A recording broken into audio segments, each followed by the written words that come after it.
Добрый вечер, уважаемые телезрители. В эфире новости на канале таджикского телевидения, в студию Улугбек Салимбекзаде. И к основным новостям к этому часу. Сегодня основатель мира и национального единства, лидер нации, президент Республики Таджикистан, уважаемый Ули Рахмон, направил телеграмму соболезнования президенту Туркменистана Гурбангулы Бердымухамедову, в которой говорится: «Уважаемый Гурбангулы Меликгулиевич, с чувством глубокой печали воспринял весть о кончине вашего уважаемого отца Меликгулы Бердымухамедова. Прошу принять наши искренние соболезнования в связи с постигшей вас тяжелой утратой. Желаю вам, вашим близким и родным, душевной стойкости и терпения в это трудное время». В Таджикистане успешно реализуется 4-я стратегическая цель государства – ускоренная индустриализация страны. Так, за 3 месяца текущего года на 17,4% увеличилось промышленное производство. После обретения независимости политика государства в сфере промышленности коренным образом изменилась. Основное внимание стало уделяться расширению промышленного производства и экспорту готовой продукции путем внедрения новых технологий, широкого использования источников местного сырья, его полной переработки и всестороннего использования трудовых ресурсов. В Таджикистане принимаются меры по скорейшей и успешной реализации 4-й стратегической цели ускоренной индустриализации страны. Согласно данным Агентства по статистике, в Таджикистане за 3 месяца текущего года на 17,4% увеличилось промышленное производство. По данным источника, за январь-март 2021 года произведено промышленной продукции, включая частных предпринимателей, на сумму более 8 миллионов 201 тысячи самани. Основным фактором роста общего объема промышленного производства стал прирост производства в добывающей промышленности на 32,4%, обрабатывающей промышленности на 18,4%, электроснабжение, подачи пара и газа на 11,6%. За 3 месяца этого года в республике действовало 2285 промышленных предприятий, из них 269 в добывающей отрасли, 1859 в обрабатывающей отрасли, 76 в обеспечении газом, электроэнергией, паром и водоснабжении и 81 в обработке отходов. Из общего числа 695 предприятий приходится на Сагдийскую область, 621 на Хатлонскую область, 493 на город Душанбе, 419 на районы республиканского подчинения и 57 на Горно-Бадахшанскую автономную область. Зумрат Файзиева, Дильшоди Хушвах. Новости. Цветы помогают развить творческие способности, благотворно воздействуют на сердечно-сосудистую систему и на физическое, психологическое и энергетическое состояние человека в целом. Цветущие растения в городских парках, скверах и бульварах вызывают восхищение и восторг. Сегодня на территории Душанбе действует 17 парков культуры и отдыха, в каждом из которых созданы идеальные условия для прогулок и отдыха жителей и гостей столицы. Во всех парках города во все времена года не прекращаются работы по облагораживанию и улучшению условий отдыха. Высаживаются новые сезонные цветы, деревья и кустарники, а также облагораживаются уже существующие зеленые уголки. Создание парковых территорий и скверов – это основа нормального существования человека в условиях мегаполиса. Это очень важная составляющая действительно благоустроенного города. Высокая скорость ритма жизни и большое количество стрессовых ситуаций делает существование жителей мегаполиса полной неожиданностей. Поэтому проведение времени в спокойной обстановке на территории парка или сквера может существенно снизить уровень напряженности и благотворно повлиять на здоровье человека. Для детей просто жизненно необходимо время от времени посещать такие места, где можно свободно себя почувствовать в окружении зелени. В Душанбе в настоящее время очень много зеленых островков, где можно, не выходя из города, оказаться как будто на лоне природы. Создание озелененной территории – обязательная норма современного градостроения. Зеленые островки создаются не только в парках и скверах, но и возле различных учреждений и зданий, чтобы поднимать настроение работникам. Скверы возле транспортных магистралей направлены на то, чтобы создать максимально комфортные условия для передвижения.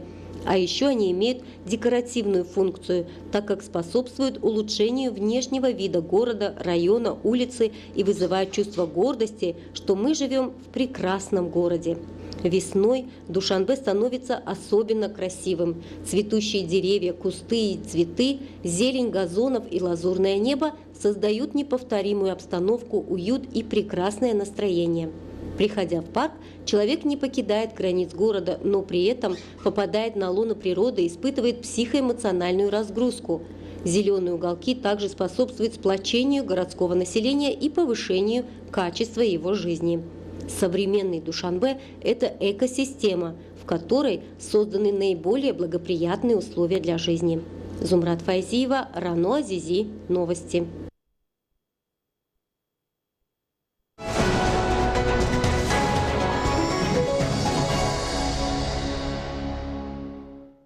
Ну и последнее о спорте. Впереди нас ждет самые важные спортивные состязания летние Олимпийские игры. Летом этого года Токио примет на своих аренах лучших спортсменов со всего мира.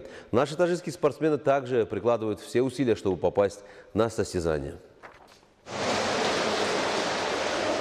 Быть всегда первой – девиз Екатерины Бардачевой. В учебе, в спорте ставит перед собой высокую планку и преодолевать ее. А для этого мало одного таланта. Нужны упорство, трудолюбие и воля к победе. Екатерина является трехкратной победительницей на дистанции 50 метров вольный стиль. Катя стала заниматься плаванием с 2016 года. Она пришла к нам в спортивную школу обучаться плаванию. Привела ее бабушка. Сначала, конечно, было тяжело, но потом Катюша освоила с водой, ознакомилась с водой. Затем она стала уже плавать по стилю плавания. Катя стала членом сборной команды Республики Таджикистан. Также она являлась победительницей чемпионата Республики Таджикистан 2020 года. Катерина Бардачева участвовала в 2019 году в чемпионате мира, который проводился в Южной Корее. Также Катя участвовала в трех международных турнирах, где становилась призером данных дистанций. Катюша очень целеустремленная девочка. Она, если ставит себе какую-то цель, пускай медленно, вот она занимается уже на протяжении 5 лет, она начала с нуля. И сейчас ее результат улучшился до 28 секунд на дистанции 50 метров вольный стиль. Целеустремленная, решительная, смелая. Эти черты и сделали так, что она стала победительницей на своей дистанции. Новый рекорд страны – 50 метров вольным стилем за 28 секунд. И это, как уверяет Екатерина, лишь начало. Для нее, как и для каждого спортсмена, мечта и цель – это участие на Олимпийских играх, где за победу будут соревноваться лучшие из лучших. Вообще вид спорта, плавание и любой вид спорта дает очень хорошие возможности побывать в разных странах и повидать все новое. На чемпионате мира я была с очень знаменитыми людьми, как, например, Кантика Хоссу. Недавно на республике я заняла первое место, проплывая 50 метров за 28 секунд. Я поставила новый рекорд Республики Таджикистан. Летом будут проводиться Олимпийские игры в Токио. Естественно, как и любой спортсмен, я хочу побывать на Олимпийских играх. Несмотря на уже громкие победы в спорте, наша юная спортсменка увлекается игрой на фортепиано и саксофоне, совмещая все это с учебой в филиале Национального исследовательского технологического университета МИСИС. Я учусь в институте МИСИС на первом курсе. Также я занимаюсь рисованием и увлекаюсь играми на музыкальных инструментах. Мне не тяжело совмещать учебу и другие мои хобби с моим любимым видом спорта – плаванием. Если человек чего-то очень сильно хочет, его ничто не остановит, если он идет к своей цели. Впереди еще не одно международное соревнование, на котором наша спортсменка будет представлять страну. А пока тренировки до предела, выжимая все возможности и оттачивая свое мастерство. Впереди, конечно, очень бы хотелось, чтобы Катя выступила на Олимпийских играх, которые будут проходить в Японии этим летом, с 23 июля по 8 августа. Но для этого нужно подождать решения Международной федерации плавания, потому что они выносят решение. Катя была участницей чемпионата мира, который был квалификационным, и который выносит решение для определения, кто будет кандидатами для участия на Олимпийских играх в Токио. Руководство Федерации плавания Таджикистана создает все необходимые условия для спортсменов, чтобы тренировки продолжались и в зимнее время года.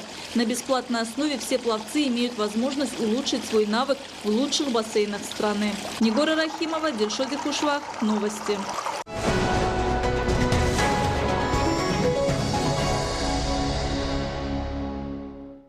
Уважаемые телезрители, это была вся информация, подготовленная к этому часу нашими коллегами. Мы не прощаемся с вами, оставайтесь с нами на нашем канале. Приятных вам новостей и до встречи.